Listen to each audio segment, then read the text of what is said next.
Every radio amateur who has operated an HF radio will be familiar with the inverted V dipole antenna, as it is often the first antenna put up soon after getting the license and acquiring a radio. My first thought when I heard the term V antenna in a forum was the old horizontal dipole antenna which I used to have long back, which would sag in the center due to the weight of the coaxial cable attached to the feed point, forming a vertical V shape. But that is not the V antenna.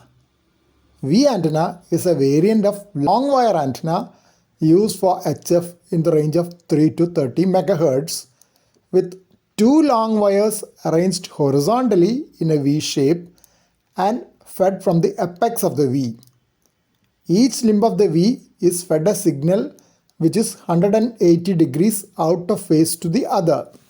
Usual V antenna is a resonant antenna which radiates in both directions with major lobes of radiation along the imaginary axis between the limbs of the antenna and additional minor lobes in other directions which could also be significant.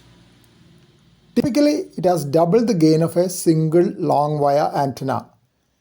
Each limb of the V antenna is a multiple of half wavelength of the operating frequency. It is thus used for fixed frequency operation.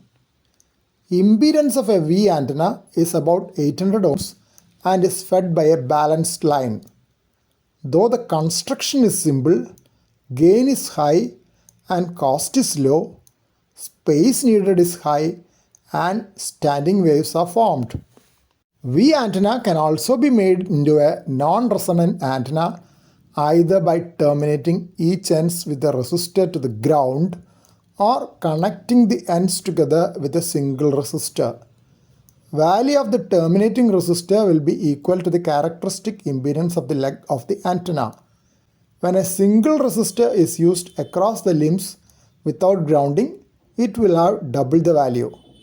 Of course, the resistors will cause dissipation of power which is not radiated out, reducing efficiency.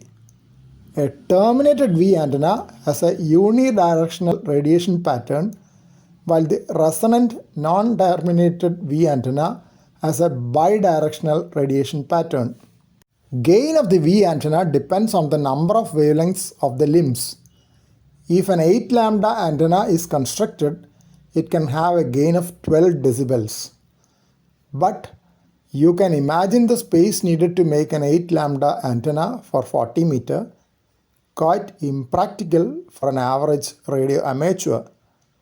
Today afternoon, I had read about a radio amateur who had purchased 10 hectares of land just for setting up a remotely operated amateur radio station.